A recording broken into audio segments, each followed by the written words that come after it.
pretty much, I realized there's something wrong with the bike. I came to holler at my good old buddy Mitch. Say hi, Mitch. Yeah, hey, hey. The middle finger, but it's cracking. We out here. So basically, Mitch is a dirt bike connoisseur such as myself, and I was like, who could fix the bike? Mitch could fix the bike. Oh, we don't have that. Maybe we need to like dig a hole, line it with some plastic, fill the hole back up, and then voila. In desert countries with very little rainfall, people dig a large hole in the ground to store water. Then they line the inside of the hole with a long layer of plastic.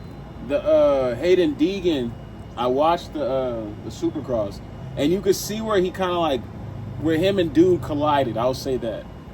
Do y'all think it was a dirty thing or not? Because my opinion, I think it's racing, and if the shoe is on the other foot, it would be just as what it is. It ain't like, you know, he drove by and kicked him.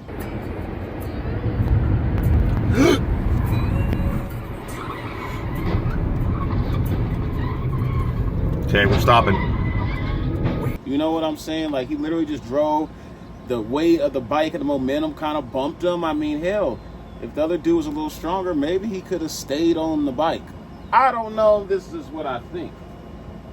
But I want y'all to tell me what y'all know and what y'all think. Also, if you're riding, what do y'all ride? Let me know in the comments. You know what I'm saying? This is going to be a kind of a cool journey with this bike because I plan on doing some things to it, but one step at a time. You feel me? But yeah. Shout out OnlyFans, they bought the bike for me. Hey, what do you think about the Haiden Deegan and did you see that race? Yeah, I watched everything. Of course, that's what I'm talking about. Let's hear your opinion on that, bro. My opinion on the Haiden Deegan and Cole Davies scenario? Yeah. Well, let's put it this way. Cole Davies left the door open. If you're really watching, Cole Davies was on the outside. He slipped before he hit that corner. Right as he was coming out the corner, he slipped, which made him go to the right. As Deegan caught that corner just right and went straight on in, fucking buckled him. Cole Davies came into the right, not knowing, he did know that Haiden Deegan was on his left-hand side. He tried going in on it anyway. Haiden Deegan stuffed him. What was the result of the race? He got stuck. Hey, That's what happened. He got stuck. Haiden Deegan looked behind him, was like, where's he at? There's no way he's stuck, but that fool was stuck. Haiden just kind of stays straight. Yep, bumps him off the track. Yeah, he was definitely stuck. Hey, you know what trips me out, bro? Like, my generation growing up, his dad had the spotlight out here in the IE, right? Like the Metal Militia, like that was their thing. It was everywhere when we were kids. And now, fast forward, bro, it seems like Haiden is now the face, I want to say, of dirt biking in general, or maybe just Supercross. What do you think? As far as that, Haiden Deegan could be the face of the 250s as of right now, considering he's a champion. Face of just the 250s? Yeah, can't really put his face on the 450 because he's not even there yet. Let alone, yeah, he talks a bunch of shit. Yes, he backs up 85% of it. But yeah, you can't fill that 15% up on that 450 because there's so much power underneath you compared to that 250. So once he dominates the 450 class, then he won't. He can't? You don't think so? He won't for at least give it 4 years. So he's not fucking with Jet Lawrence? He maybe in the beginning, but once because it happens to every 250 rider that pops up. Oh. Their first year either goes south, or they have a great first year, or they have a phenomenal first year. By phenomenal, I mean they win their first year on a 450, or they have a great year and they come into the top 5 after the year is said and done, and he works off of that for the next year. And then next year he'll probably move up a spot or two, maybe get lucky in a couple first places. But he won't win until at least I guarantee 4th year. 4th year? I'll put money on it. So it's not much of a difference when you're to go from 250 to 450 just off the power. Like, it's not. It's a difference. I mean, it's different on TV unless you're actually ridden a dirt bike, ridden a 250 compared to a 450. This right here, I'll ride the piss out of this motherfucker all day. Right. I'll ride the piss out of this. Is that because it's a trail bike, Mitch? No, it's because I know how to ride a dirt bike. Oh, okay. Okay. I'm waiting to get the guys from work on the outside with me. Nice. Hell yeah, bro. Hell yeah. We gotta go rip skis. So when the world doesn't give you oil pans, God makes you use your brain to improvise. Look what we got here. We got 2 of the 2 liters finest. You could buy these bad boys at any grocery store.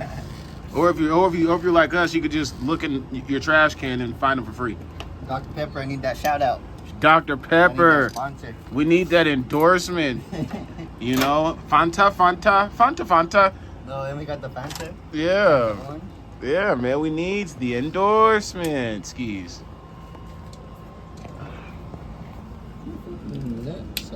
Little fluid change, about to make the bike take a piss. It actually looks like some Dr. Pepper. That's the funny thing. That's dirty. Bro, that's Dr. Pepper. Right, you know, right now we're putting the Dr. See, what y'all didn't know was we put Dr. Pepper into the engine. And now we're putting Dr. Pepper, we're taking the Dr. Pepper out of the engine, as you can see. So, yeah, Dr. Pepper oil change.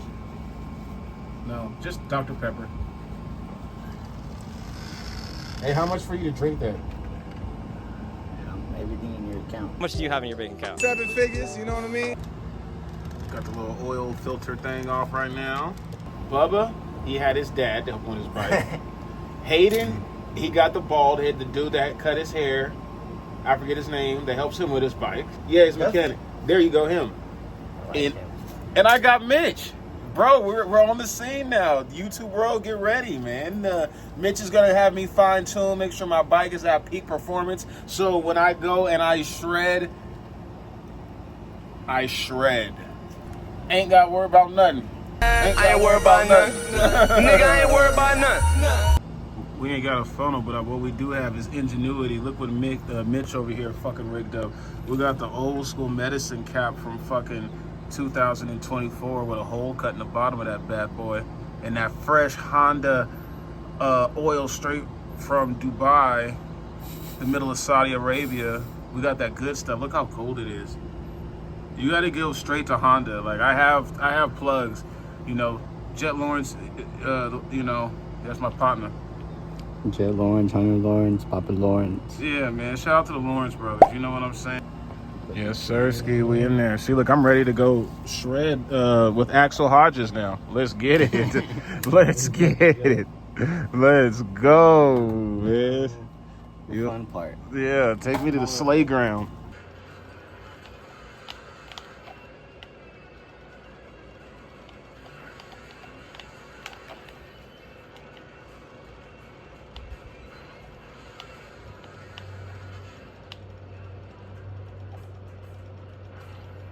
Fell over. I know. Yeah, so as you can see, this had to have happened, and man, oh man. Of course I'm gonna help him, but I'm just trying to figure out in my head of what can I do to stop this. What kind of bikes did you have? Well, when I first got a bike, it was a PW50. Oh, nice. Back when I was 5 years old. So PW50. And jumped to a KX65. Ooh, that's a nice little bike right there. Nice little ripper. And then turned 12, 13. Hopped on an 85. Nice. Scared the piss out of me. Right. I got used to it. Spent 2 years on that bitch, and then at 15, 16, I hopped on a 450. At 15, he was riding a 450, bro? Mm-hmm. So you just said, fuck a 250, we're just gonna... Yeah, my dad, well, we didn't have, I guess, the money, and I was too big for my 85, so he said, try riding this thing. So he gave you his bike. That's dope.